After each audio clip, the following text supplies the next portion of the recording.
Ya, vamos a comenzar grabando y voy a compartir pantalla.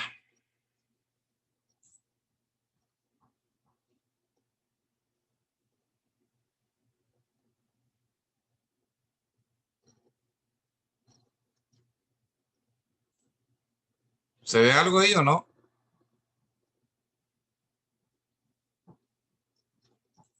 O nada. No, profe. No, aún nada.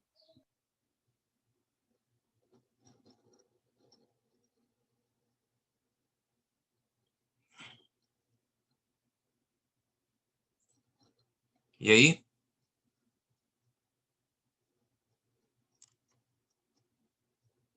Ahora sí lo veo yo.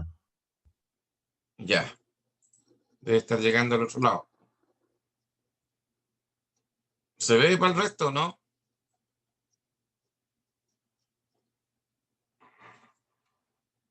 Estamos hablando de los indicadores de proceso. No, todo. Igual lo veo. Ya. Entonces, bueno, estaba comentando que el indicador es una medición de una característica de un proceso. Y mencionábamos de que habían, si estamos en un restaurante, un indicador puede ser la velocidad con que yo sirvo los platos, sobre todo en las horas peak, porque eso me permite medir cuán eficiente soy cuando llega mucha gente al restaurante. Pero también un indicador podría ser para una fábrica de un cierto producto, saber cuántos productos se le devuelven a su fábrica porque llegaron en malas condiciones, ya sea porque no cumplían con ciertas características técnicas, o porque iban dañados, o porque llegaron a destiempo. Y así uno podría colocar mediciones en distintos tipos de procesos. Cuando yo escribo, por ejemplo, un informe técnico, y en el caso, por ejemplo, de un proyecto en que tengo que entregarle a mi cliente un informe técnico de cómo va el proyecto, el cliente va a revisar el informe. Y dentro de esa revisión puede encontrar distintos tipos de errores.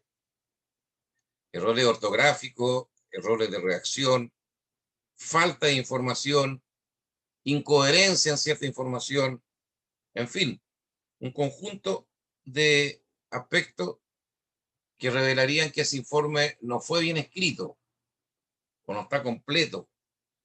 Bueno, y ahí también podría poner un indicador. Entonces,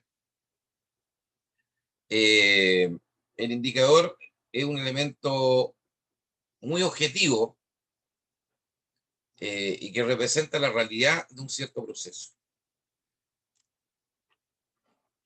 Por lo tanto, asociar indicadores a procesos sirve para varias cosas. Primero, analizar la situación actual del proceso en base a hechos y datos.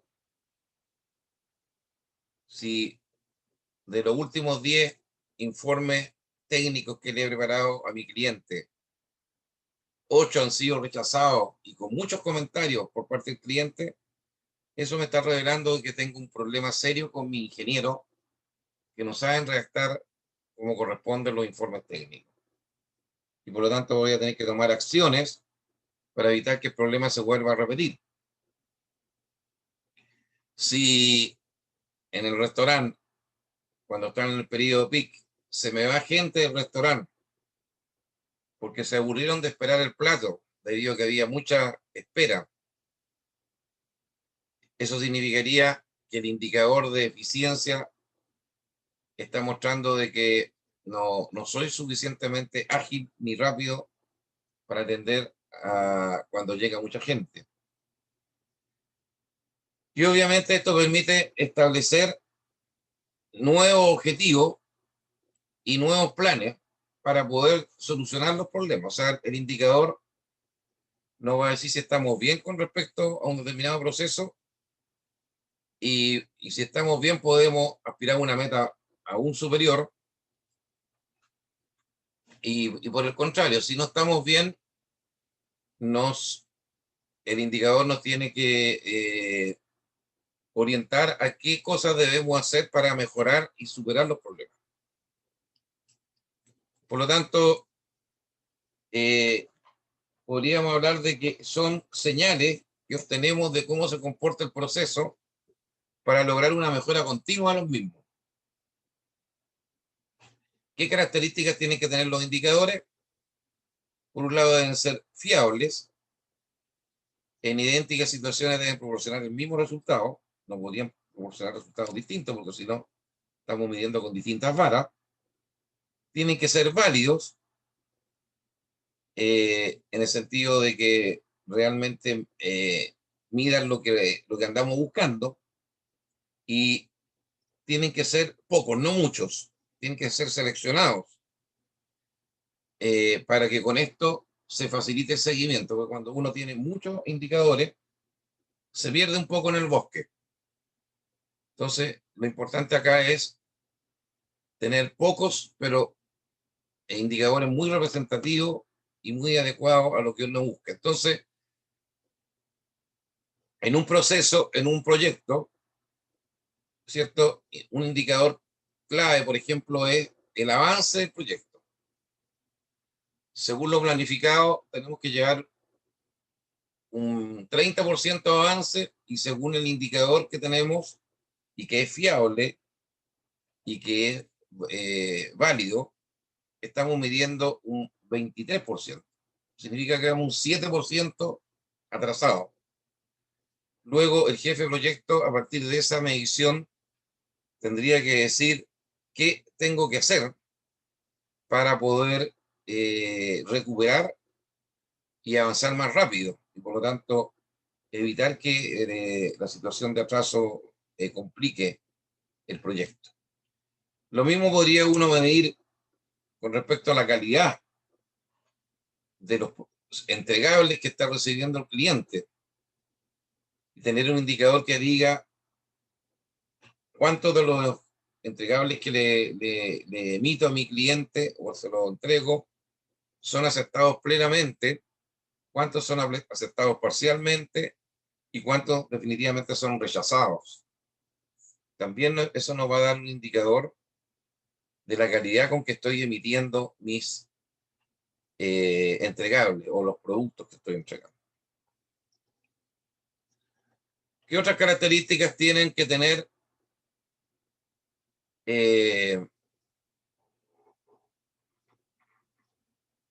los indicadores? Y sobre todo, acuérdense que lo que queremos con estos indicadores es mejorar los procesos. Con los procesos tenemos que hacernos como 4 preguntas que están ahí explícitas en esta diapositiva. Primero, una relacionada con la eficacia. ¿Se satisfacen los rendimientos y los requerimientos del cliente? O sea, estamos logrando las metas de cumplir con lo que el cliente o las expectativas que el cliente tiene. En términos de eficiencia, ¿es aceptable el tiempo del ciclo del proceso? ¿Es razonable su costo? En términos de confiabilidad, ¿cumplen siempre los rendimientos y los requisitos del cliente? Y en términos de calidad, ¿son aceptables los niveles de calidad de los procesos? Bueno, esas son características deseadas y que deberían poder medirse a través de algún indicador. Un indicador duro. Algunas cosas que son importantes que están al final de esta diapositiva, que lo dijo Deming, uno de los gurús de la calidad hace muchos años. Lo que no se puede medir no se puede controlar. Lo que no se puede controlar no se puede administrar, y lo que no se puede administrar es un caos.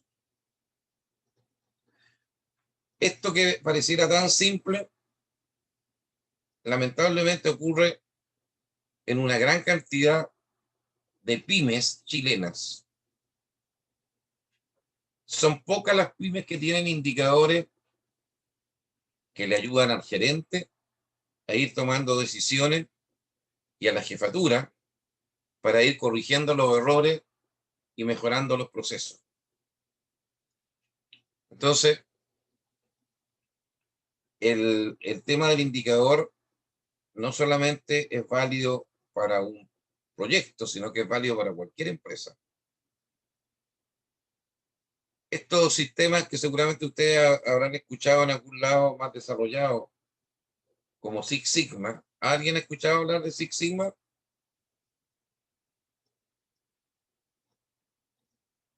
No, yo no, profe. ¿Ninguno ha escuchado hablar de Six Sigma? Sí. Ya, Six Sigma es un sistema de gestión Mm, que permite optimizar al máximo los procesos. De hecho, una empresa que tenga esa modalidad funcionando, significa que en 1.000.000 de sucesos solamente tiene 3,4 errores. Supongamos que LAN Chile o cualquier línea, Sky o la que ustedes quieran, o una línea internacional, aplica Six Sigma a un objetivo claro, que es que todos sus vuelos salgan a la hora que está definida. Si tienen ese método Six Sigma, implicaría que en 1.000.000 de vuelos, solamente en 3 vuelos fallan, o sea, salen atrasados. En otras palabras, estamos hablando de casi la perfección. Ahora, ¿quiénes tienen Six Sigma en el mundo? No hay más de 1.000 empresas en el mundo que tengan Six Sigma. En Chile no hay ninguna, de hecho. Para llegar a Six Sigma, estos indicadores que le estoy indicando, que le estoy mostrando ahora en su primera aproximación, son el pan de cada día de esa empresa. O sea, todos los procesos tienen asociado un indicador. Y esas mediciones las ocupan equipos internos formados por gente preparada en el análisis de procesos para ir mejorando continuamente. Y con eso llegan a estos rendimientos de Six Sigma. Por lo tanto, el tener indicador es una ganancia tremenda para una compañía. Lo puede sacar, lo puede elevar a un nivel de competitividad Profe, una pregunta. distinto, ¿sí? Dime. El Six Sigma es una. El Six Sigma es una como estrategia de mejora que se implementa en las empresas, ¿o no? Es como Sí, una especie de manejo. Ah, ya. el Six Sigma ¿Y es como un estándar que se alcanza o algo que? mira, el Six Sigma es una de las tantas herramientas que se desarrollaron por ahí por los años 80 y que resultaron de la competencia tremenda que había entre los norteamericanos y los japoneses. Acuérdate que el año más o menos 80 aparece Toyota liderando el mundo en venta de autos, más que la Ford, más que la Chevrolet, que venían reinando por años en el mundo. Y empiezan a aparecer nuevos métodos de trabajo, sobre todo los japoneses, que apuntan a reducir los ciclos de producción, apuntan a mejorar la eficiencia de los procesos, etcétera. Y de ahí nacen todas estas herramientas, que después las tomaron los gringos, los estadounidenses, y las perfeccionaron, pero nacen primitivamente en Japón. Entonces son sistemas orientados a, a mejorar la competitividad de una empresa. ¿Ya? Como les digo, yo en Chile, a mí me ha tocado auditar por empresas que se quieren certificar en ISO 9001. Me ha tocado auditar a muchas empresas, yo creo que más de 100. Y en toda esa experiencia que tuve durante unos 3 o 4 años de mi vida, yo creo que con suerte habré encontrado 10 empresas que tenían indicadores y que los y que lo usaban realmente en la gestión de su empresa. Pero justamente esos 10 empresas que tenían esa característica, las hacían distinguirse del resto. O sea, eran empresas de primer nivel, eran empresas que eran muy competitivas, que eran muy apreciadas en el mercado, por lo que le estaba comentando. Hay una organización que está detrás de una meta a través de un indicador objetivo, y todos se alinean en conseguir esas metas. Bueno, ahí también, obviamente, internamente tiene que haber, fuera de los indicadores, tienen que haber liderazgo suficiente para producir el cambio, para hacer que la gente se motive por esto. Y muchas empresas asocian las metas que se consiguen con esto con algunos beneficios que tienen las personas, ya sea económico o no económico, o recompensa. Sigamos.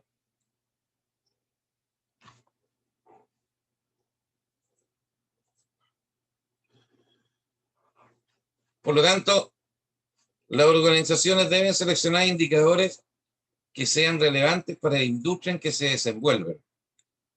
En el caso del retail, por ejemplo, es súper importante la velocidad con que se hacen las cosas, los procesos. El proceso de almacenaje, el proceso de distribución que está asociado a su vez al proceso de transporte. Todo eso tiene que ser muy eficiente y muy rápido. En el caso de otros productos, es la calidad lo que predomina, la calidad del producto. Por lo tanto, por ejemplo, en el caso de ropa para mujer, hay un tema que tiene que ver con la variedad en el diseño. Los diseños nuevos, ¿cierto?, que atraen a mujeres a que usen esa ropa.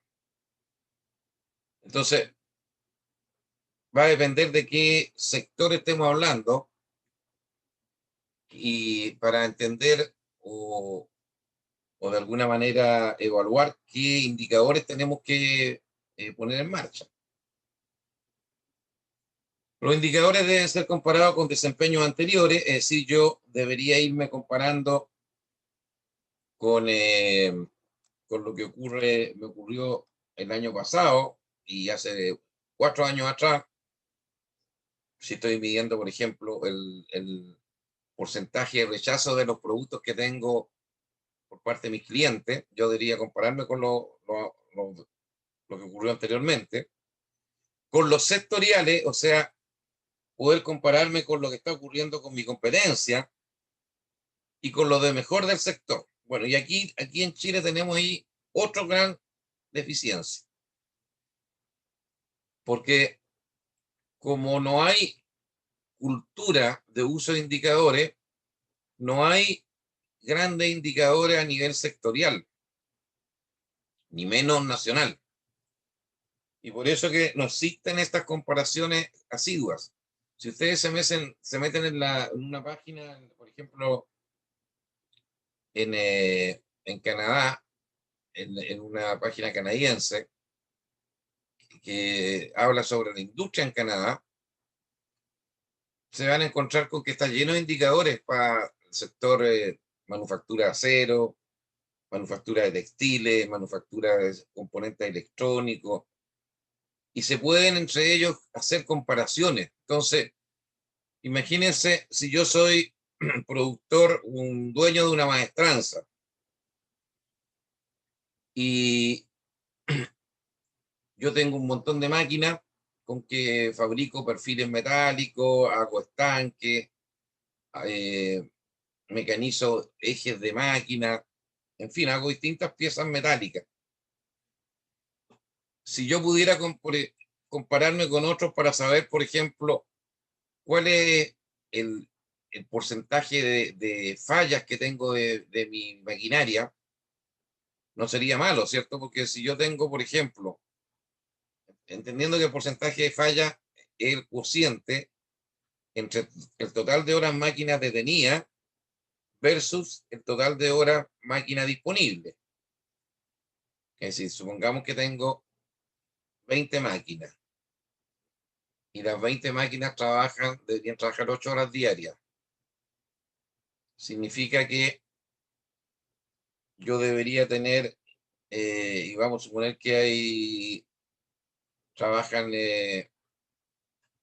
4 semanas al mes y de lunes a viernes son 20 días. Me faltaron, vamos a suponer que ahí se trabajan 21 días reales. O sea, 21 por 8 son 170 horas. Para cerrar números redondos. 170 horas y si lo multiplico por 20 máquinas, me está dando 3.400 horas máquina disponible. ¿Estamos de acuerdo con esos números o no? ¿Me siguen o no? Os repito, Sí. Sí, profe. tengo 20 máquinas, Es que el cálculo fue muy rápido. cada máquina funciona 8 horas y trabaja 21 días al mes. Entonces, 21 días por 8 horas son 168 horas, lo redondeé a 170. Y como son 20 máquinas, lo multipliqué por 170, me da 3.400 horas máquina disponible.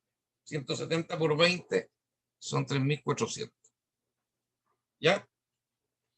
Y supongamos que en la práctica, ya, lo sé, la máquina 1 tuvo un problema que se le fundió un motor. Chuta, entre que llegaron los mecánicos, los eléctricos, hicieron el desarme a la máquina, cambiaron el motor y todo, se demoraron 5 horas. Que después otra máquina requería lubricarse y por lo tanto se tuvo que parar 1 hora para hacer la lubricación completa de la máquina. Que en otra máquina ocurrió, bueno, y así puedo al final llegar a decir que en un mes esas 20 máquinas, en todas las detenciones que tuvieron por distintos aspectos relacionados con la mantención o con la operación, tuve, por ejemplo, 300 horas, 600 horas máquinas se detuvieron por distintas razones. La tasa de falla significa es la relación entre las máquinas, horas máquinas detenidas, dividido por las horas máquinas totales. O sea, en este caso, 300 dividido por 2.400 y multiplicado por 100 para que me den porcentaje. 300 dividido por 2.400 es un octavo. Un octavo son como 12 y algo. A ver, voy a sacarlo aquí con mi calculadora.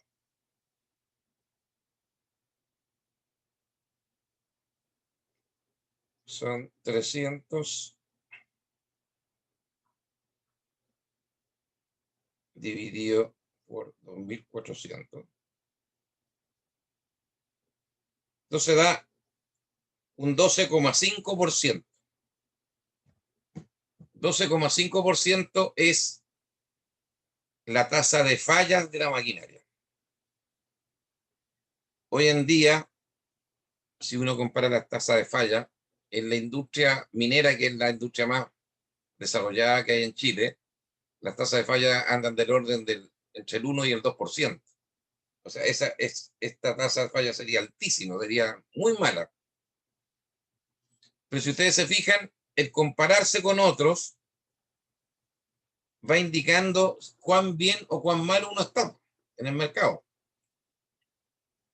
Entonces, es una buena, es como, ¿por qué se hacen estas comparaciones del ingreso per cápita que hay en los países en el mundo?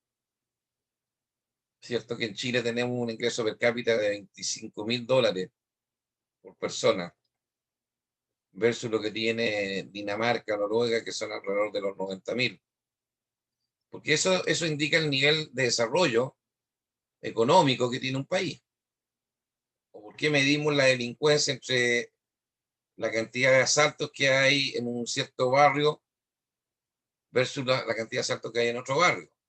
Porque nos va a indicar de que en ese barrio donde hay muchos asaltos tengo que tomar medidas para reducirlas porque están habiendo problemas. Entonces el benchmarking que se llama, que es la comparación de uno con otro, pasa a ser relevante cuando yo tengo indicadores como estos que les acabo de mencionar. Yo les mencioné, parece que al comienzo y les invito a que lo vean, hay una página que se llama www.ipa Independent Project Analysis, IPA.com. Esta es una organización estadounidense que toma proyectos de distintas partes del mundo y compara cómo andan entre ellos. Y saca recomendaciones muy potentes. Bueno, a Chile ha venido varias veces a hacer estas mediciones y lo único que les puedo contar para que se den cuenta de que una entidad como Codelco, que es pionera en el país y que es de las principales empresas del país, no salió bien parada con esta comparación. Si lo pusiéramos en nota de 1 a 7, Codelco terminó con una nota así como un 4,5, por ahí, al compararse con proyectos similares que se hacían en Australia, que se hacían en Canadá, que se hacían en los países mineros más importantes del mundo. Y eso le ha indicado, por supuesto, a los ejecutivos de Codelco de que tienen que hacer muchas cosas para poder ponerse a la par con esos competidores mundiales. Bueno, sigamos. Entonces, hay indicadores de eficacia, por ejemplo, que miden la manera en que el proceso cumple su objetivo. Un ejemplo, el nivel de satisfacción del cliente. Se hace una encuesta a un cliente, pero una encuesta bien hecha, no como esas encuestas que uno lo llaman de alguna de estas empresas de celulares y le preguntan 2 o 3 preguntas y con eso basta. Esa es una encuesta super light, no mide mucho. Tiene que ser una encuesta bien hecha. El porcentaje de aumento de venta y conocimiento de la marca, que también lo puedo, se hace en focus group normalmente para eso. Un focus group, ¿cierto? Es un grupo pequeño que lo lidera una persona que a veces son psicólogos o puede ser un ingeniero y que lleva a ese grupo a que vaya respondiendo ciertas preguntas que le interesan a la empresa. Entre ellas, por ejemplo, el conocimiento de la marca. También pueden haber indicadores de eficiencia, miden la cantidad de recursos que necesita el proceso para conseguir un determinado nivel de eficacia. Ejemplo, minutos dedicados a cada paciente. O sea, cuando atiende un médico, ¿cuántos minutos sería lo razonable que tiene que dedicarle un paciente para escuchar lo que tiene, hacerle algunas mediciones, ¿cierto? Medición de presión o algunos no va a poder hacer análisis porque va a tener que pedir a un laboratorio, pero va a poder hacer algún chequeo exhaustivo para entender qué problema tiene el paciente. Entonces, ¿cuántos minutos se requerirán para eso? Lo mismo el número de enfermeras que tiene que haber en cada unidad, porque eso representa la eficacia.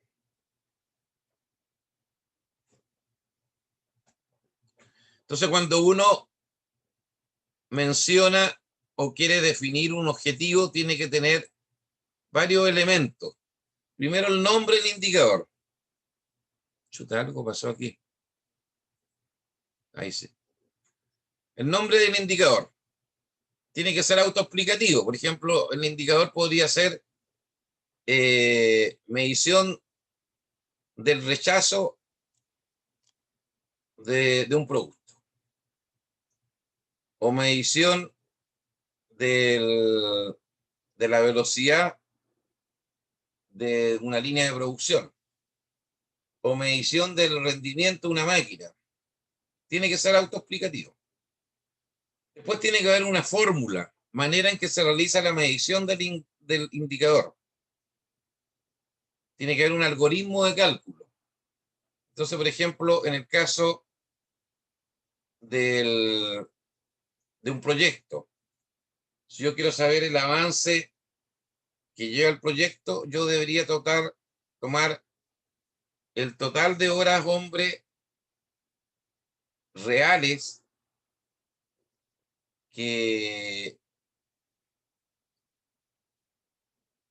o podríamos tomarlo de otra manera, podríamos tomarlo por los entregables.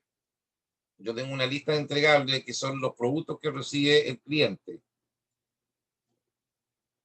Y decir, y cada uno de esos entregables equivale a una cierta cantidad de trabajo en hora hombre. Entonces yo llevo 3 meses desarrollando el proyecto y a la fecha he entregado 60 entregables. Y eso en total me significa 10.000 horas hombre. Pero según mi planificación inicial, a esa fecha, a esa misma fecha, debería haber entregado un total de entregables equivalente a 15.000 horas hombre. Por lo tanto, el índice de avance es 10.000 dividido por 15.000. O sea, 2/3, o sea, un 67% más. Significa que estoy atrasado un 33%. Pero hay una fórmula, ¿me entienden? Entonces, cada indicador tiene que tener por decir, un numerador dividido por un denominador o algún método de cálculo que permita hacer la medición. Después tiene que haber un responsable encargado de buscar los datos para poder hacer la medición respectiva, para que el indicador funcione. Tiene que haber una periodicidad. ¿Con qué frecuencia vamos a medir esto? En Chile, por ejemplo, el índice de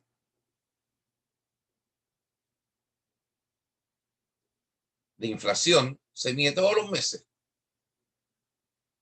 ¿cierto? Se toma una canasta saben que la medición se basa considerando una canasta de alimentos y de productos y de servicios como indispensables, y se mide cómo varían los precios de un mes a otro. Y con eso se calcula la inflación del país. Lo mismo se hace con por ejemplo, el crecimiento de la inversión. Bueno, y así, hoy en día lo estamos haciendo con el crecimiento del virus, la cantidad de contagios que hay por día, y por zona, y por país, y por región. Y hoy en día tenemos que hacerlo todos los días, porque la cuestión es tremendamente importante hacerlo diariamente, porque si nos dejamos un tiempo y se relaja el sistema, se nos puede escapar el tema del contagio con el virus. Y ustedes han visto cómo han aparecido rebrotes en Europa, y en Chile se supone que puede venir un rebrote después de marzo, si es que ahora en estas fechas del verano nos relajamos.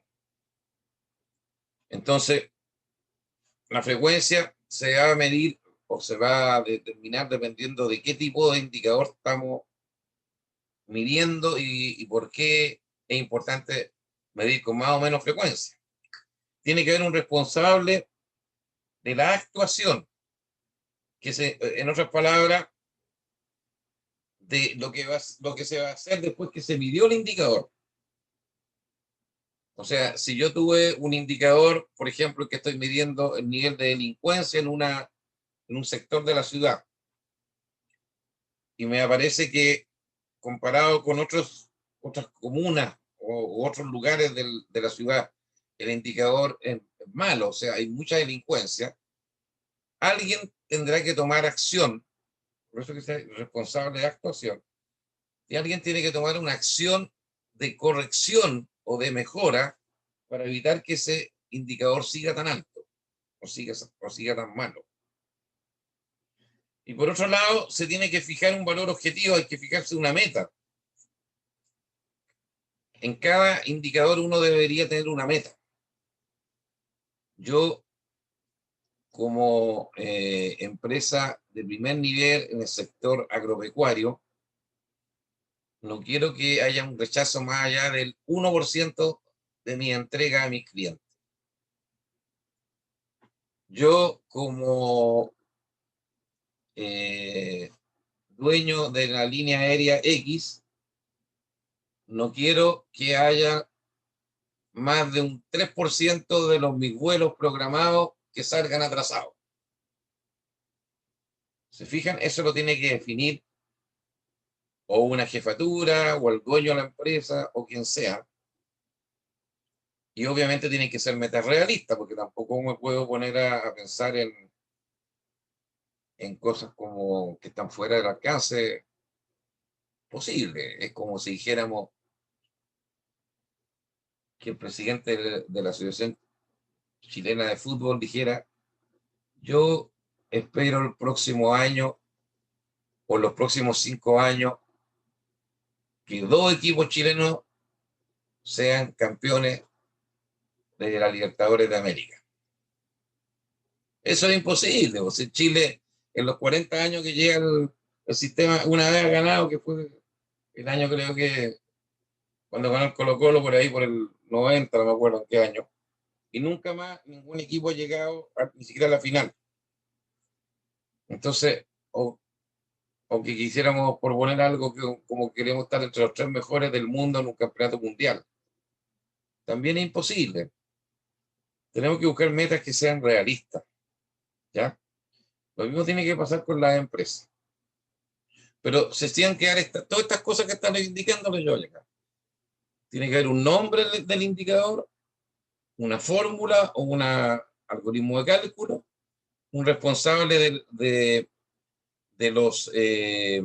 la información que permite hacer el cálculo, una periodicidad o una frecuencia con que se va a medir este indicador, quién es responsable de tomar medidas en función de los valores que se obtengan con el indicador, y finalmente hay que definir un valor objetivo o una meta que se pretende alcanzar. ¿Duda o pregunta hasta el momento?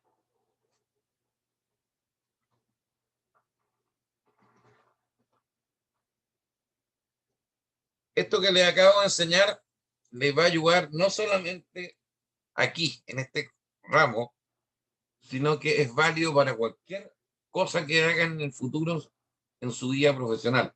Y si saben hacer bien esto y se meten más a fondo en estos temas, les podría ir muy bien en la vida profesional, porque lo que hoy en día andan buscando en la empresa es justamente lo que está detrás de esto, que es la mejora.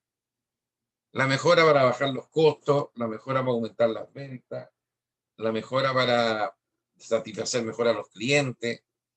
Entonces, esto está en la raíz misma, como le llaman los gringos, está en el core business, en la raíz misma del negocio. Por tanto, saber hacer esto bien y aplicarlo como corresponde es un plus para cualquier profesional. Sigamos. Aquí hay algunos ejemplos de indicadores de procesos.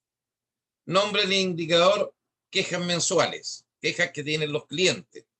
Fórmula: número total de quejas que se reciben durante el mes. Entonces tendré que tener algún mecanismo para que, ojalá una app hoy en día, para que que estuvieran en el celular de una persona, de tal manera que cuando sale fue a una tienda o fue a un supermercado ahí en Temuco o algún otro lado, y al salir pudiera él dar su opinión si encontró el producto que tenía que encontrar, si lo vendieron rápido, si los precios que encontró eran lo razonable o no, no sé.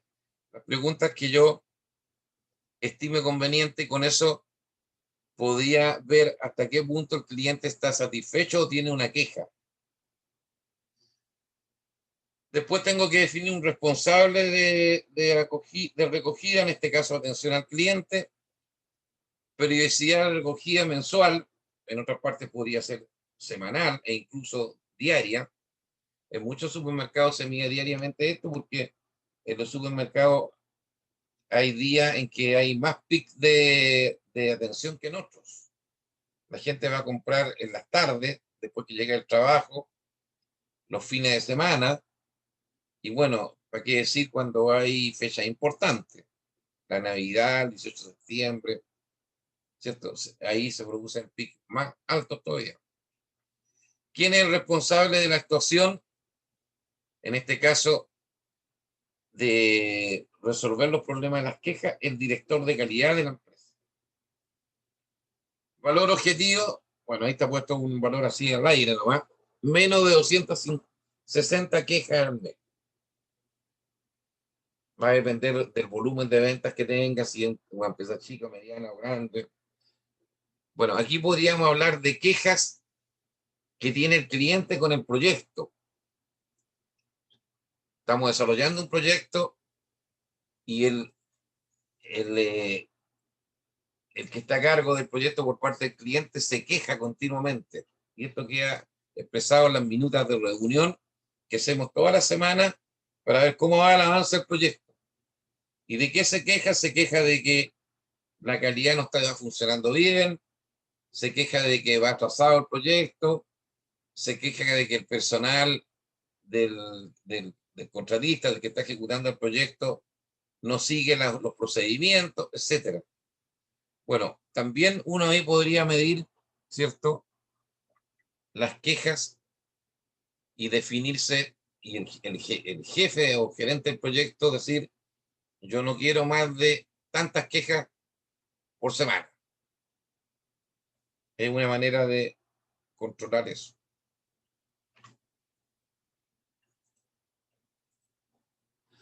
Aquí hay un ejemplo de cómo después se grafica esto. Entonces, por ejemplo, aquí tengo las quejas de los clientes en el eje vertical y acá tengo 2 meses del año, de un cierto año. Entonces, tengo la evolución, cómo van las quejas. En enero 326, después bajó a 198, llegó a 253, etcétera. Este es el objetivo que yo me he fijado, 250 quejas como tope. Y resulta que aquí nos encontramos en un periodo de aproximadamente un año, es de un año, de enero a diciembre, que hay 1, 2, 3, 4, 5 meses en que no se cumplió la meta, la sobrepasamos. Y bastante. En este caso de 250 subió a 336, a 332, perdón.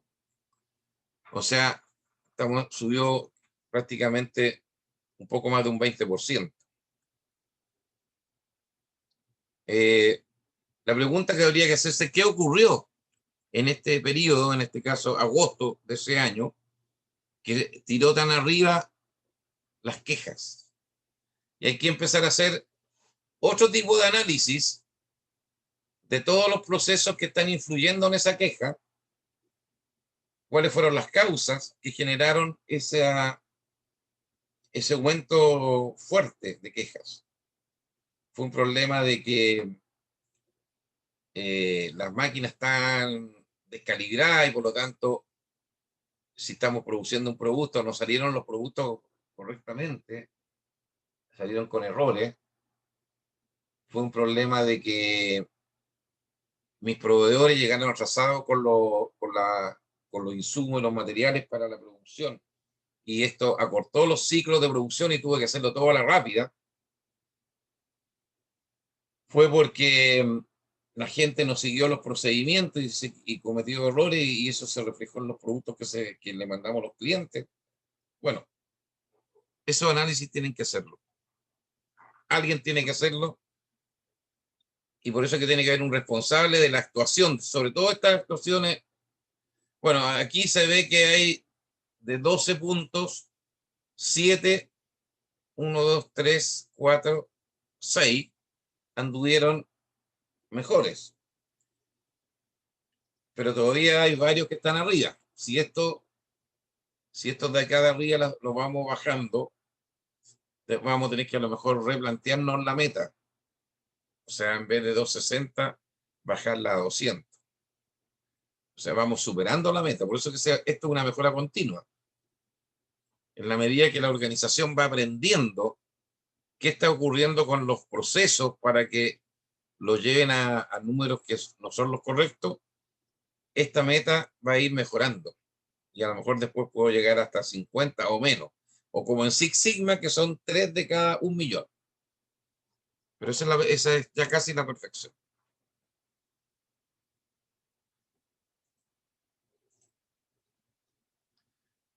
Entonces, ya terminando esta parte, que era una introducción nomás para que ustedes se ubiquen,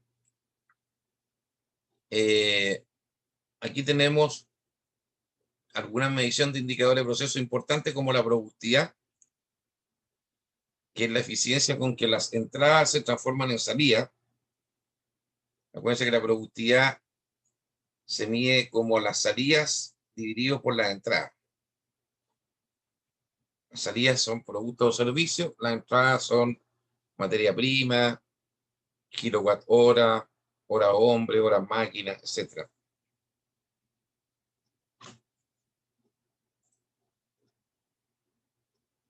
Entonces, ¿en qué medida convertimos los insumos en productos que se ajustan a las especificaciones? Ahí está el cálculo de la productividad, que son las salidas dividido por las entradas.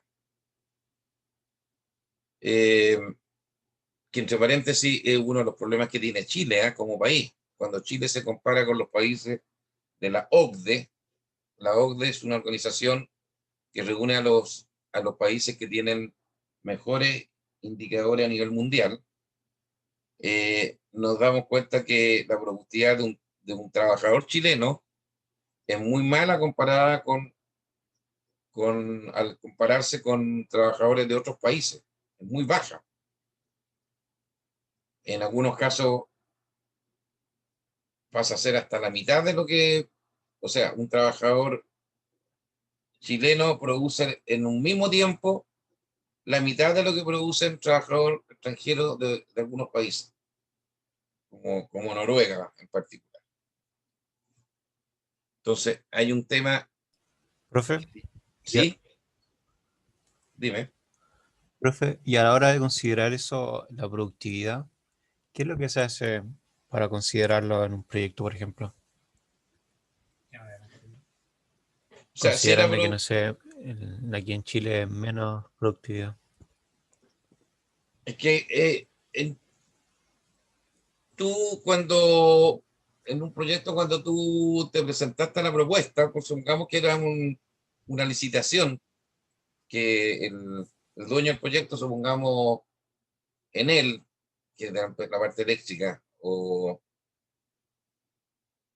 Coyahuasi, que es de la parte del cobre, cualquiera, llamó una propuesta por un proyecto que tenía que hacerse, ¿cierto?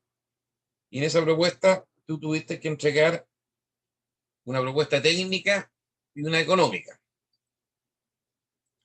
Y en esa propuesta tú calculaste una cierta productividad. Tú dijiste, mira, este proyecto necesitan hacerse 2.000 planos y 1.500 documentos técnicos. Estamos hablando de un proyecto de ingeniería.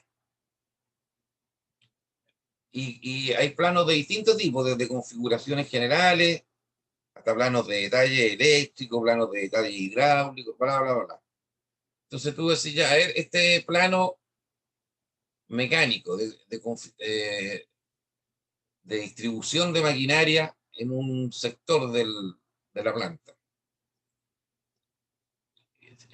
Para hacer este plano yo requiero un proyectista senior, un proyectista con más de 10 años de experiencia, un proyectista junior, que sería como el ayudante del otro, y el jefe, un ingeniero que esté por encima de los dos y que revise este plano. ¿Y cuánto vamos? El junior sea de acuerdo a la experiencia que ya tiene la persona que hizo el cálculo. El junior va a tomar 10 horas, el senior va a tomar 15 y el ingeniero va a tomar 5. O sea, tenemos 10 horas del junior, 15 del senior y 5 del ingeniero. Y cada una de estas horas son distintas, valen distinto precio porque son profesionales con distintos niveles dentro de la organización. Entonces, con eso te va a salir que hacer un plano de esas características le cuesta a la empresa tantas lucas. ¿Cuánto le voy a cobrar a mi cliente? Tienes que ponerle un precio a ese valor. Y que supone que van los gastos también generales de la empresa, un montón de cosas, y finalmente la utilidad. Bueno, y eso lo hace con todos los planos y con todos los documentos técnicos. Entonces, si te está bajando la productividad primero tienes que medir la productividad. Pregúntate cuánto hacen eso en Chile. Ese es otro gran problema. Son muy pocos los que lo hacen. Aún incluso las empresas Claro, esa era básicamente la pregunta. son muy pocos los que lo hacen. Centrarse en cómo se mide la productividad. En general en Chile Claro. se mide a nivel muy macro. Se mide a nivel país, tomando en el fondo el total de volúmenes, el total de lo que en Chile se produce en bienes. Eso lo lleva normalmente el INE, Instituto Nacional de Estadística, el Banco Central, el Ministerio de Hacienda, y lo dividen por la masa que trabaja, la fuerza de trabajo chilena, los 7 millones que son, creo, o algo así, y sacan ahí números generales. Pero esto no se mide por sector ni por industria, son pocos los que lo miden, muy pocas. Ahora, si tú lo pudieras medir en un proyecto, bueno, el jefe de proyecto tiene que empezar a tomar acciones. Si se le bajó la productividad o se le fue muy para abajo los rendimientos de lo que él esperaba, tendrá que empezar a pensar, chuta, el gallo a lo mejor mi proyectista que usa CAD para hacer los planos, a lo mejor no es muy perito en el tema, no tiene las competencias, es muy lento o se equivoca mucho. O a lo mejor el jefe de él, que el ingeniero que revisa, está en otra, tiene problemas incluso hasta emocionales. Porque si tú no estás bien en un trabajo, no estás contento, o a lo mejor, vamos a suponer que este tipo es el ingeniero de un gallo casado, que tiene problemas con su mujer, está a punto de divorciarse, chuta, el gallo no anda muy bien. Y si eso ocurre, seguramente su rendimiento no va a ser bueno, andar pensando en otras cosas. Bueno, las causas pueden ser muy variadas, pueden ser de las personas, pueden ser de la forma de trabajo, puede ser porque no tengan las competencias, ¿se fija? Entonces, pero alguien tendría que hacer ese análisis para poder resolver el tema. ¿Se entiende o no?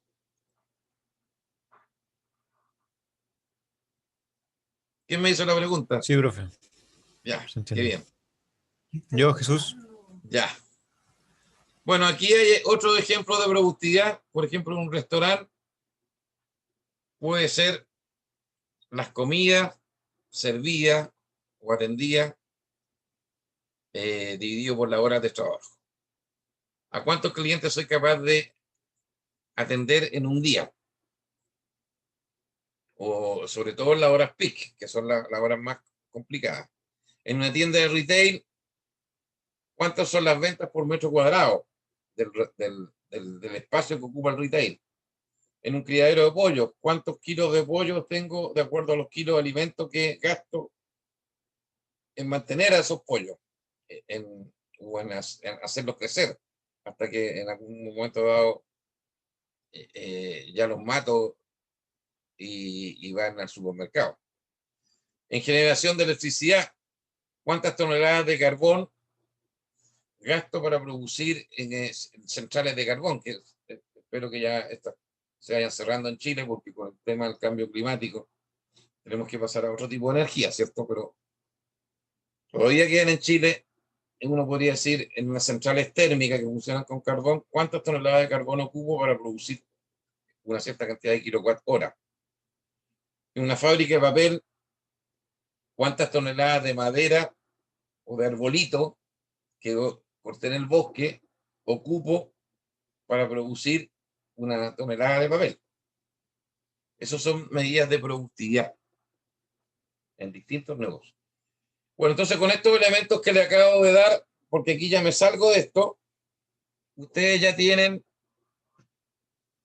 algunos principios clave para tratar de entender esos indicadores que les piden ahí en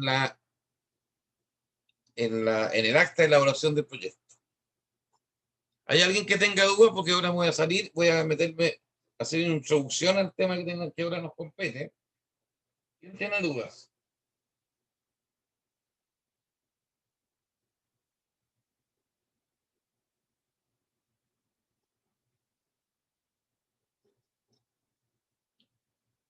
Pareciera que nadie. Sigamos entonces. Entonces, hoy día vamos a entrar a un tema que se llama la gestión de alcance del proyecto, que es una de las áreas de conocimiento del PMBOK y que ya hemos hablado de los ciclos del proyecto, hemos hablado de la gestión de integración, y ahora vamos a hablar de la gestión del alcance. Entonces, ¿qué es lo que incluye el alcance del proyecto? Todos los procesos necesarios para garantizar que el proyecto incluya todo y únicamente todo el trabajo requerido para completarlo con éxito. O sea, cuando yo postulo un proyecto de una municipalidad, por ejemplo, que me encargó que le pavimentara un cierto trecho de un camino o le levantara un puente en un determinado sector de la comuna. La municipalidad me dice, mira, para hacer esto tengo tantos millones de pesos y quiero que se haga en tantos meses y quiero que se haga con tal calidad. Entre paréntesis, esta parte de la calidad es la parte que más falla en la municipalidad. Entonces, se supone que el cliente me está demandando, si tú te quieres llevar este proyecto y lo quieres hacer tú, que eres de la empresa constructora Miramar, vas a tener que hacerlo en 6 meses con una calidad técnica muy concreta que te la dio la municipalidad en términos de que, supongamos que es un puente, qué tipo de criterios de diseño estructural vas a tener que usar, qué tipo de vigas, con qué características de ingeniería antisísmica, etcétera, con qué tipo de hormigón. Y tengo un presupuesto de 70 millones de pesos. Si tú eres capaz de hacer esto que te estoy pidiendo y tú organizas tu proyecto con todos los procesos requeridos para que esto se cumpla, te lo entrego. Eso es lo que significa el alcance, es cumplir los requerimientos que el cliente define desde el momento que está solicitando que se ejecute un determinado proyecto. Ahora, ¿qué pasa? Que todos muchas veces dicen, sí, sí, yo soy capaz de hacerlo porque yo llevo en el mercado 20 años trabajando y por lo tanto tengo la experiencia, pero a veces no basta con la experiencia. A veces, ya lo hemos visto, aquí se requiere eficiencia, se requiere eficacia. No basta con tener recursos, requiere otras características.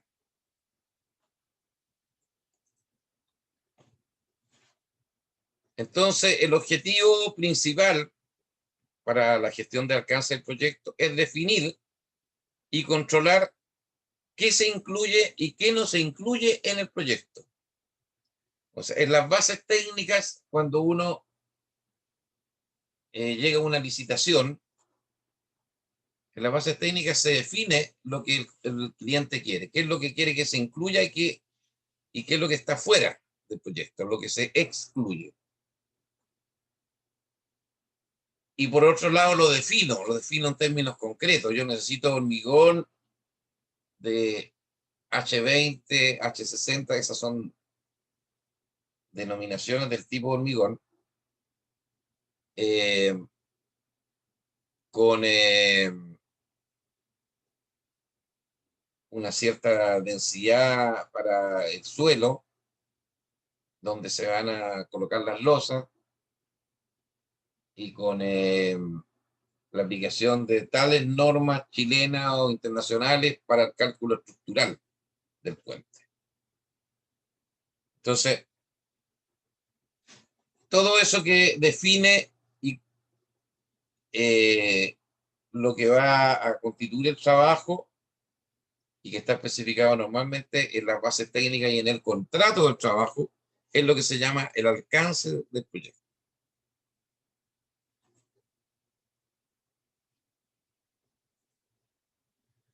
Entonces, por un lado tenemos el alcance del proyecto, que es todo este círculo que está ahí, y tenemos el alcance del producto,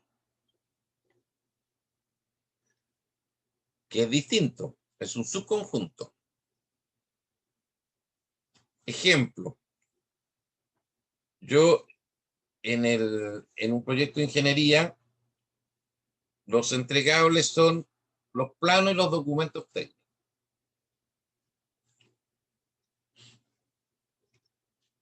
Y el alcance del producto es que el plano salga muy bien hecho y que el documento técnico salga muy bien hecho.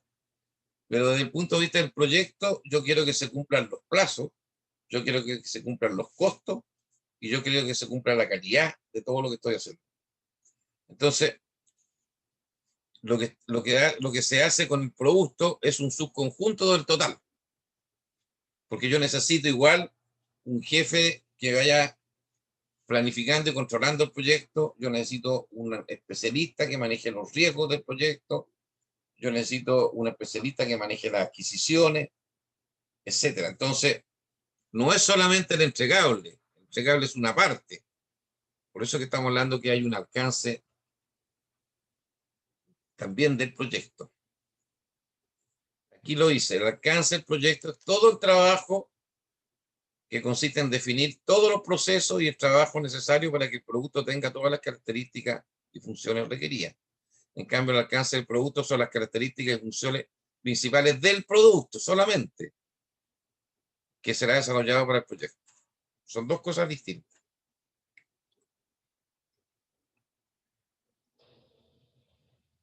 Eso es para si estaban despiertos, ¿no? ¿Qué respuesta me da la gestión del alcance?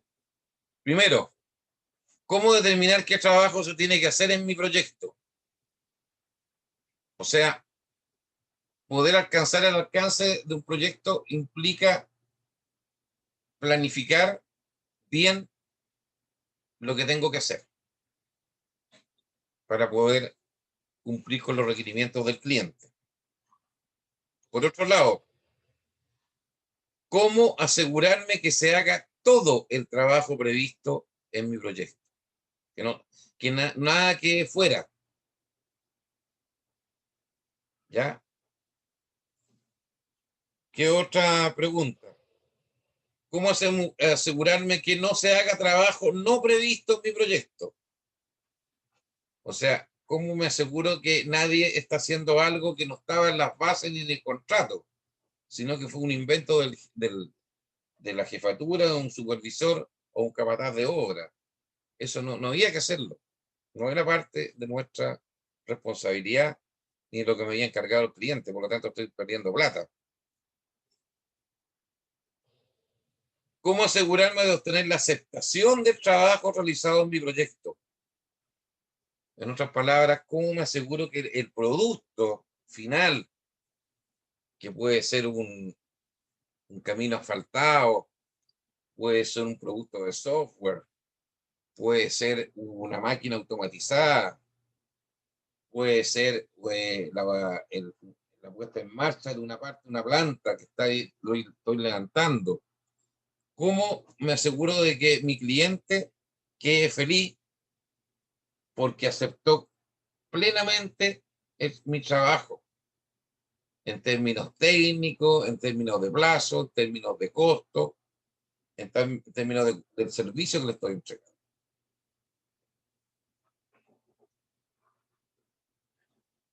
Bien, ahora, para hacer una gestión de alcance del proyecto tengo que realizar varios procesos. Y esos procesos están ahí definidos, que son 6 procesos. Por un lado, planificar la gestión del alcance. Es el proceso de crear un plan de gestión de alcance que documente cómo se va a definir, cómo se va a validar y controlar el alcance del proyecto. Ese es el primer proceso. ¿Cómo voy a definir el alcance? ¿Cómo lo voy a validar? ¿Y cómo lo voy a controlar? Lo segundo, recopilación de requisitos. Es el proceso de determinar, documentar y gestionar las necesidades y los requisitos de los interesados para cumplir con los objetivos del proyecto. Recuerden que los interesados no es solamente el cliente del proyecto, también es interesado en el Ministerio de Medio Ambiente, que quiere que no hayan, como producto del levantamiento del proyecto, que vayan a haber contaminación ni atmosférica, ni de los suelos, ni contaminación de los ríos que están cerca, o cualquier otro elemento que afecta a un ecosistema. Pero también es interesado la comunidad, por los ruidos, los olores.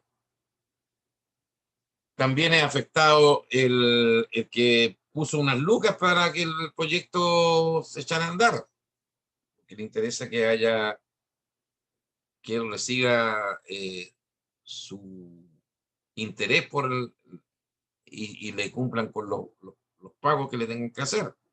Entonces, los requisitos pueden ser bastante más amplios. Definir el tercer proceso, definir el alcance, es el proceso de desarrollar una descripción detallada del proyecto y del producto.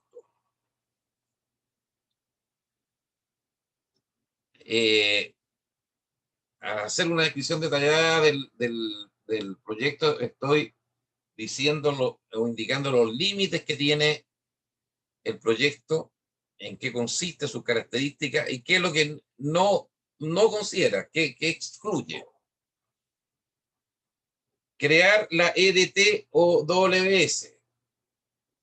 EDT significa estructura de desglose del trabajo, que en inglés se llama WS o Work Break Structure. Es una estructura de quiebre del proyecto. Es el proceso de subdividir los entregables y el trabajo del proyecto en componentes más pequeños y más fáciles de manejar. Entonces, supongamos que el entregable es una casa de 2 pisos que le van a construir a una empresa. O un edificio de 3 pisos que va a ser ocupado para oficinas de una empresa. Y un edificio de hormigón armado. Bueno, ese edificio yo lo puedo subdividir desde las losas, por la fundación en que se hacen las paredes, por un lado, los pisos, las techumbres, y después todos los aspectos ya de terminación. Entonces yo puedo pedirle a mi constructora que me vaya entregando por parte cada uno de estos elementos y yo los voy aceptando o rechazando. Y de esa manera se va completando el trabajo. Validar el alcance, el quinto proyecto, es el proceso de formalizar la aceptación de los entregables del proyecto que se hayan completado. O sea, alguien me entregó esta losa y yo tendré que sacar las deducciones o tener un método para comprobar que esa losa se hizo bien. Entonces, una forma que se hace muchas veces es que se le pide una muestra del hormigón al constructor. Acuérdense que los constructores van con esos camiones que tienen una tolva que está girando, y de ahí sacan el cemento y preparan el hormigón. Yo podría pedirle una muestra del hormigón que están haciendo para llevarlo a un laboratorio. Y el laboratorio va a ir tomando cada ciertos periodos, porque también el hormigón va cambiando su resistencia en la medida que se va secando. Pero hay ciertas curvas que permiten determinar si ese hormigón fue bien hecho o no fue el que correspondía. Entonces, esa es una prueba objetiva que permite decir, acepto el hormigón como me lo entregaron. Bueno, en el caso de un programa computacional que alguien me diseñó, yo tendría que también probar de que los atributos de ese programa, los reportes que me entrega, el tipo de análisis de ciertas variables, ¿es el correcto o no es el correcto? Y con eso estoy validando la aceptación o rechazo. Y así sucesivamente. Para cada proyecto va a haber una forma de validar ese alcance. El sexto proceso es controlar el alcance. Es el proceso de monitorear el estado del proyecto y la línea base del alcance del producto, y de gestionar cambios a la línea base del alcance. O sea,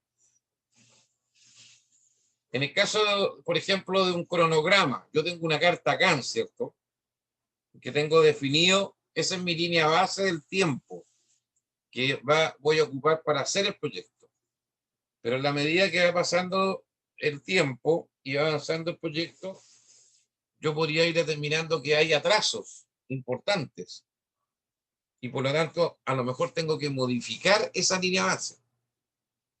Yo tenía definido a lo mejor que en una parte del proyecto iba a trabajar con 15 personas, y estoy como en el 60% de avance del proyecto. Pero en ese momento, al hacer las mediciones, me doy cuenta que voy muy atrasado. Entonces, en vez de trabajar con 15 personas, tengo que meter 10 personas más, para darle más velocidad al proyecto y poder tratar de recuperarme de ese atraso. Entonces, esos ajustes son los que permiten el control del alcance del proyecto. Vamos a ver algunas cositas más nomás, porque ya vamos a terminar. Los procesos usados para gestionar el alcance del proyecto, así como las herramientas y las técnicas asociadas, varían según el área de aplicación y normalmente se definen como parte del ciclo de vida del proyecto. El ciclo de vida obviamente considera el inicio, la organización y preparación del proyecto, la ejecución del trabajo y el cierre. O sea, no todos los proyectos tienen los mismos tipos de procesos para la gestión del alcance. Cada proyecto tiene sus procesos propios. Lo mismo que las técnicas y herramientas que se utilizan para esto. Y va a depender si es un proyecto minero, si es un proyecto de obras civiles, si es un proyecto informático, si es un proyecto de manufactura, en fin. Eso va a ir dando las características particulares. Vamos a terminar con esta y la próxima lámina. La gestión de alcance del proyecto tiene dos elementos importantes. Uno es que el enunciado del alcance, hay que hacer un enunciado del alcance del proyecto detallado y aprobado. Y su EDT, que es la estructura de glose del trabajo que está puesto aquí. Estructura de glose del trabajo. Asociada con el diccionario de la EDT, eso lo voy a mostrar en la próxima clase, que constituye la línea base de alcance del proyecto. O sea, el enunciado del alcance del proyecto, junto con la EDT, constituye la línea base de alcance del proyecto. Esa línea base se tiene que estar monitoreando y controlando cada un cierto tiempo, verificando que lo que refleja la línea base corresponde a la realidad y en general controlándola durante todo el ciclo de vida del proyecto.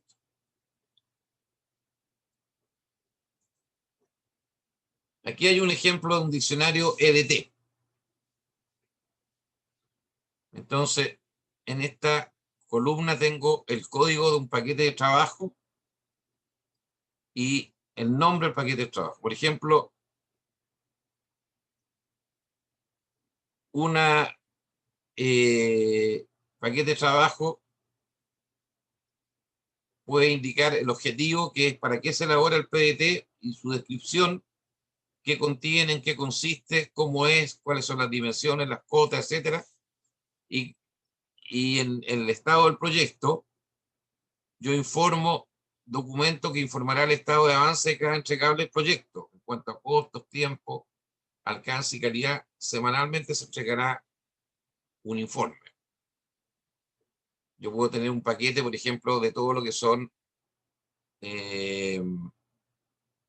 lo que se avanza en la parte eléctrica del proyecto o en la parte de obras civiles.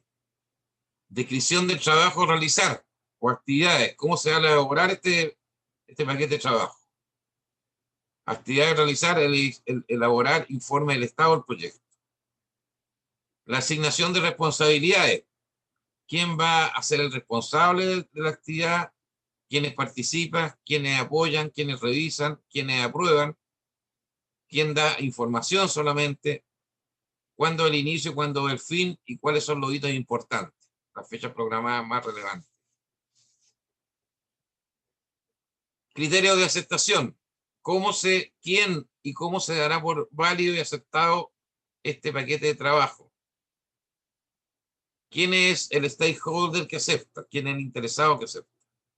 Puede ser el cliente, puede ser el Ministerio del Medio Ambiente, una comunidad, etc. Requisitos que deben cumplirse, requisitos técnicos, administrativos, de costos, de plazos, etc. Forma en que se aceptará. A lo mejor hay que hacer una reunión del equipo del proyecto o un análisis en un laboratorio o lo que sea. Y después, ¿cuáles son los supuestos? Supuestos se supone que son situaciones que se toman como verdaderas, reales o ciertas para efectos de la planificación de el supuesto que yo les dije en delante, que para hacer ese plano que estábamos hablando en delante, se requería un proyectista senior, un junior y un ingeniero. Ese supuesto está dado por la experiencia que tiene el que está planificando los tiempos. Los riesgos. Eventos, dice aquí, cuya ocurrencia impactará los objetivos del alcance, tiempo, costo, calidad del PDT. Por ejemplo, un riesgo que a lo mejor no tengo toda la información de terreno para levantar un plano. Me faltan cotas o dimensiones. Y voy a tener que ir a terreno porque con la información que me entregó el cliente no tengo esa información. Tengo que ir obligadamente a terreno a sacar esa información. Recursos asignados y costos. ¿Qué recursos se necesitarán para elaborar el paquete de trabajo? ¿De qué tipo de recursos estamos hablando? ¿En qué cantidades y con qué costos? Entonces aquí estamos hablando del punto de vista de los requerimientos, el personal que se requiere, el materiales, los equipos o máquinas. Y las dependencias. ¿Qué es lo que precede y qué es lo que es lo subsecuente de este paquete? Entonces, tengo que definir qué es lo que va antes o después, dependiendo de cómo organicé el proyecto. Entonces, este es un ejemplo, un PEDT, que tal como les mencioné anteriormente, asociada el enunciado del alcance del proyecto y este EDT constituyen la línea base de alcance del proyecto. Entonces vamos a llegar hasta acá hoy día. No sé si alguien tiene dudas, preguntas, consultas. Voy a dejar de compartir pantalla. ¿Quién tiene dudas o consultas al respecto?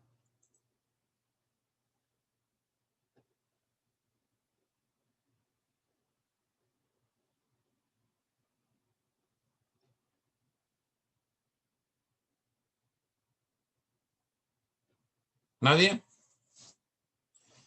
Bien. Oye, aquí había una persona que me dijo que no escuchaba bien, pero será problema. Ustedes todos escuchan bien, ¿cierto? ¿No hay nadie que tenga problemas? Sí, profe, yo escucho bien. Ya, Sí, por lo seguramente. menos yo escucho bien. Ya, entonces debe haber sido que esa persona tiene problemas de internet de forma particular. Ya. Bueno, seguimos entonces la próxima clase vamos a rematar con este tema del alcance. Acuérdense que el próximo martes, primero, tienen que entregar el primer informe. Es importante que vayan avanzando, sobre todo en los procesos del proyecto. Eso es clave, ¿eh? Si ustedes no identifican bien los procesos, todo el resto se le va a desmoronar. Por lo tanto, tienen que hacer un esfuerzo importante. Profe, nosotros tenemos... ¿Con quién hablo? Con Jocelyn. ¿Ya? Nosotros queríamos como grupo hacerle una consulta con respecto a nuestro tema de trabajo. Nos tocó automatizar la maestranza de estructuras metálicas y teníamos dudas con los procesos. Por eso queríamos hacerle unas consultas. Si quieren, se quedan un ratito una vez que termine y lo conversamos al tiro. Sí, eso teníamos. ¿Ya? Ya, ya. Gracias, profe. Esperen un poquito. ¿Alguien más tiene alguna consulta?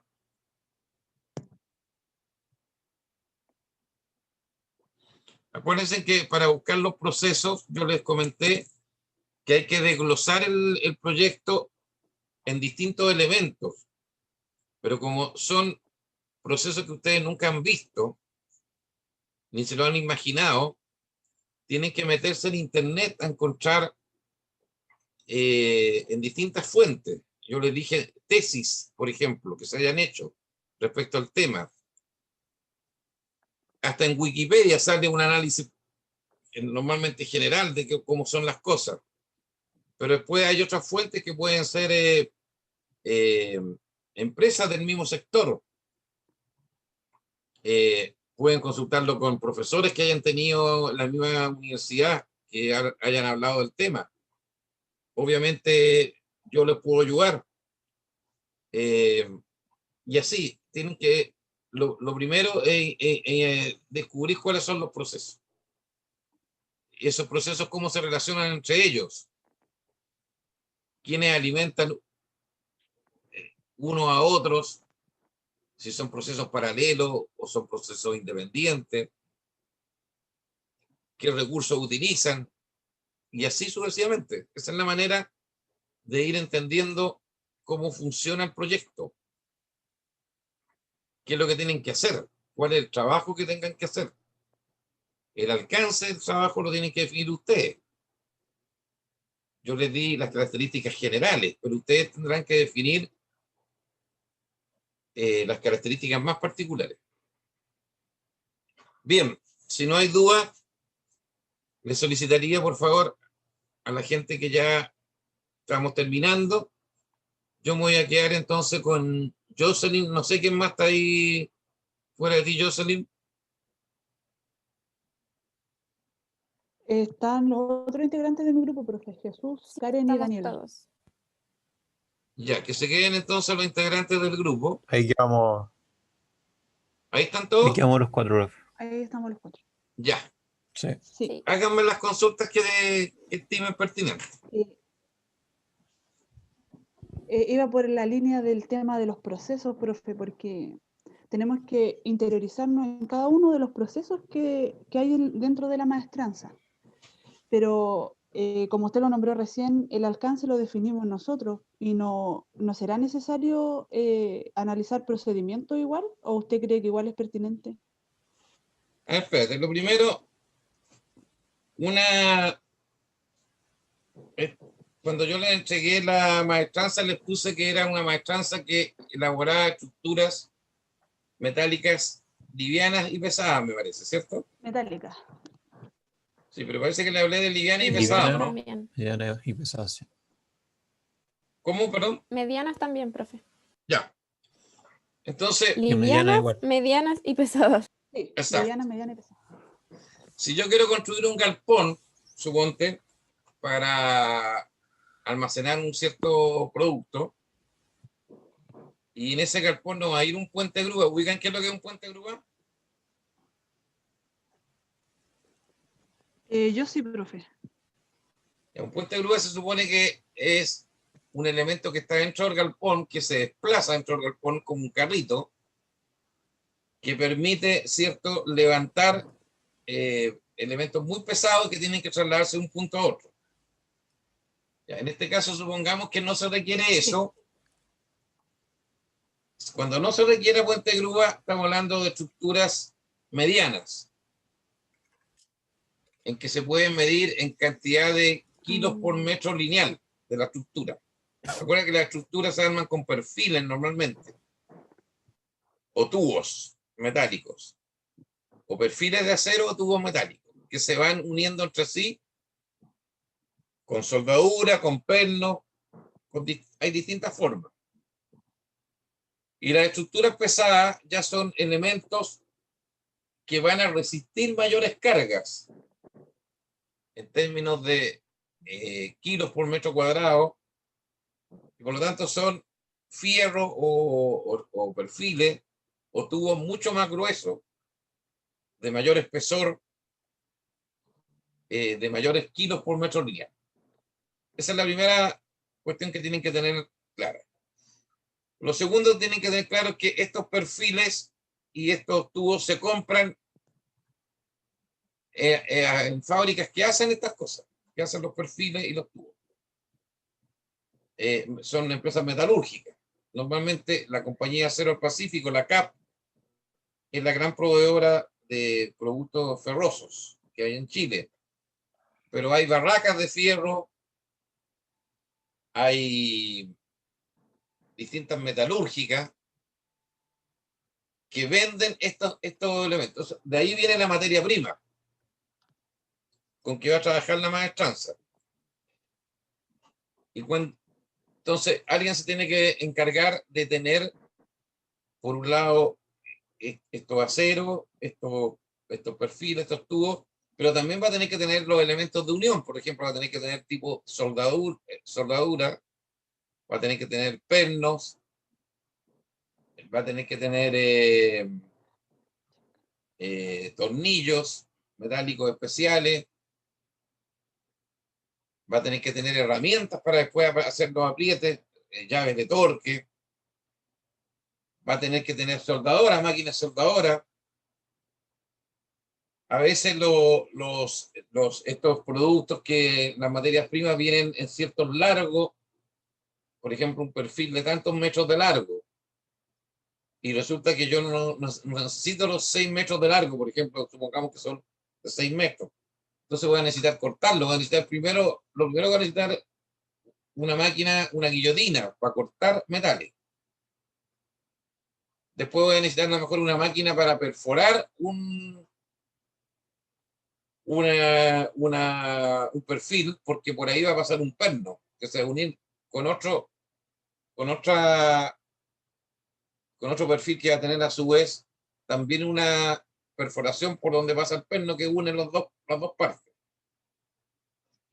Voy a tener que tener equipos que permitan limpiar la superficie de estos metales, porque los metales se pueden oxidar, al almacenarse se oxidan, y después tengo que pintarlos. Bueno, eso es con respecto a la parte metálica, pero además estas maestranzas van a entregar todo la fabricación, los planos de fabricación y los planos de montaje, de tal manera que si le compra, no sé, una empresa determinada que quiere construir un nuevo galpón, le va a pasar entonces a la maestranza: miren, aquí están todos los fierros, todos los elementos, aquí están los planos de fabricación y montaje, y con eso usted va a tener que construir la parte civil, la parte de la losa, los pollos que se llaman, o los lugares donde está la fundación para cada uno. Supongamos una columna que va hacia arriba, metálica, y después acuérdense que van varias columnas y después se une la techumbre para poder armar el galpón. Pero la labor de la maestranza está en la parte previa, está en elaborar todas las partes y piezas, y soldar en algunos casos, cortar en otros, pintar en otros, hacer un pliegue. Eso se hace con una prensa hidráulica. Va a depender del tipo de piezas que ustedes quieran hacer. Por eso que tienen que ustedes definirse el alcance. A ver, vamos a hacer este tipo de galpones.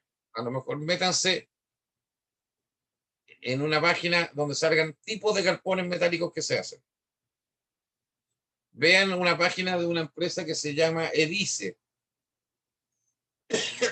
Se escribe EDYCE. Edice.cl. Esa es la principal maestranza que hay en Chile, que está ubicada entre paréntesis en Talcahuano, que hace productos metálicos. Hay otras también, pero esa es una de las, yo diría que es la principal. Y averigüen tesis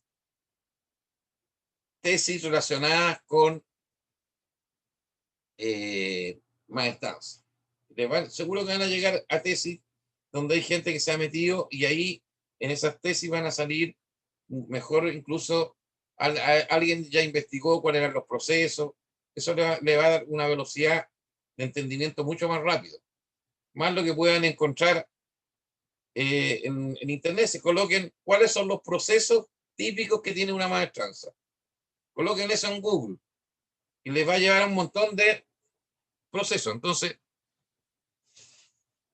esa es la manera como tienen que ir descubriendo en qué consiste una maestranza. No sé si les respondo con esto o tienen dudas. Profe, es que lo que pasa es que ya encontramos hartas tesis de maestranza, de cómo funciona y los procesos, pero lo que pasa es que nuestro proyecto es automatizar una maestranza que ya está hecha. Entonces no sabemos si hay que escoger algunos procesos, algunas máquinas o cómo es. Claro. A ver, te voy a dar algunos tips para que vayan pensando. Por ejemplo, el tema de la soldadura. Hoy en día, ¿cierto? En la soldadura típica hay un soldador que con una máquina y con un fundente va soldando todo un sector longitudinal de una viga para unirla con otra viga. Eso, que se hace manualmente, se podría hacer con un robot. Hoy en día hay maestranza en Chile que trabajan con robots para hacer esto. Y hay otros equipos que son automáticos, por ejemplo, para perforar. Normalmente para perforar una pieza metálica tú tienes que tomar la pieza, colocarla en una base de una máquina y después manualmente un tipo baja una columna donde está el elemento trepanador que perfora, hace el orificio. Todo eso es manual. Todo eso se podría hacer automático. El transporte de materiales en una maestranza normalmente se hace a través de carritos. Los tipos llegan las piezas y las transportan de un puesto a otro. A lo mejor se podrían usar correas, cintas transportadoras o cintas metálicas para el transporte de un sector a otro. Entonces, lo que tienen que hacer ustedes, primero es definir, ya, este es el tipo de producto que va a generar la maestranza. Y este producto tiene tales y cuales procesos.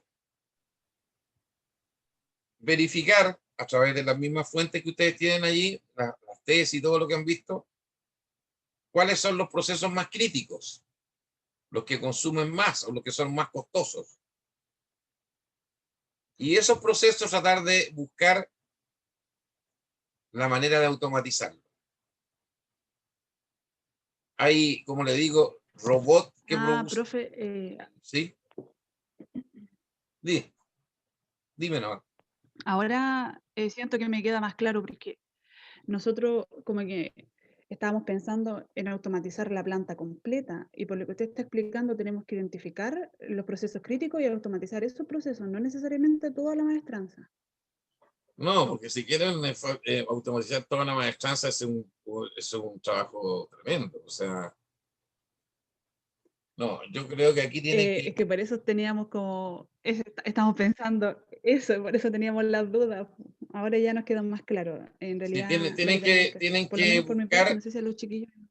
sí, tienen que buscar los procesos o que cuestan, son más caros o que son más susceptibles de error humano.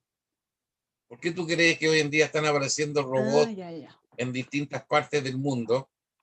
Porque el ser humano se equivoca, lamentablemente. En cambio, el robot, por otro lado, también es lamentable, funciona impecable porque se empieza a producir esta dualidad de que un robot puede reemplazar a una persona. ¿Eh? Eso es lo lamentable. Pero... ¿Profe? ¿Mm?